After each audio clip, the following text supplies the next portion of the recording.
வெளிப்படுத்தின விசேஷம் 14ஆம் அதிகாரம். பின்பு நான் பார்த்தபோது, இதோ, சீயோன் மலையின் மேல் ஆட்டுக்குட்டியானவரையும் அவரோடே கூட அவருடைய பிதாவின் நாமம் தங்கள் நெற்றிகளில் எழுதப்பட்டிருந்த 144,000 பேரையும் நிற்க கண்டேன். அல்லாமலும் பெருவெள்ள இரைச்சல் போலவும் பலத்த இடிமுழக்கம் போலவும் ஒரு சத்தம் வானத்திலிருந்து உண்டாக கேட்டேன். நான் கேட்ட சத்தம் சுரமண்டலக்காரர் தங்கள் சுரமண்டலங்களை வாசிக்கிற ஓசையைப் போல் இருந்தது. அவர்கள் சிங்காசனத்திற்கு முன்பாகவும் 4 ஜீவன்களுக்கு முன்பாகவும் மூப்பர்களுக்கு முன்பாகவும் புதுப்பாட்டை பாடினார்கள்.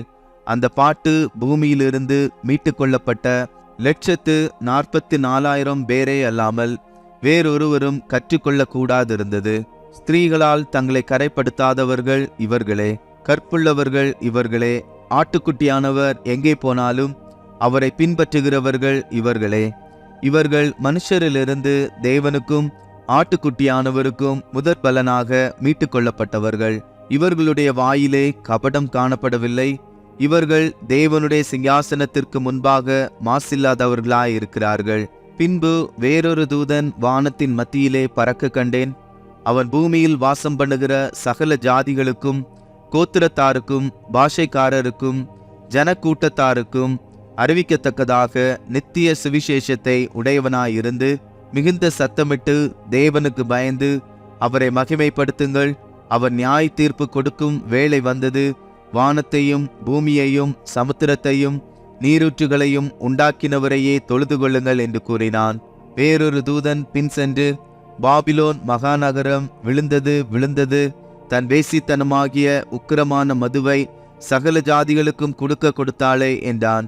அவர்களுக்கு பின்னே 3ஆம் தூதன் வந்து மிகுந்த சத்தமிட்டு மிருகத்தையும் அதன் சுரூபத்தையும் வணங்கி தன் நெற்றியிலாவது தன் கையிலாவது அதன் முத்திரையை தரித்து கொள்ளுகிறவன் எவனோ அவன் தேவனுடைய கோபாக்கினையாகிய பாத்திரத்திலே கலப்பில்லாமல் வார்க்கப்பட்ட அவருடைய உக்கிரமாகிய மதுவை குடித்து பரிசுத்த தூதர்களுக்கு முன்பாகவும் ஆட்டுக்குட்டியானவருக்கு முன்பாகவும் அக்கினியினாலும் கந்தகத்தினாலும் வாதிக்கப்படுவான்.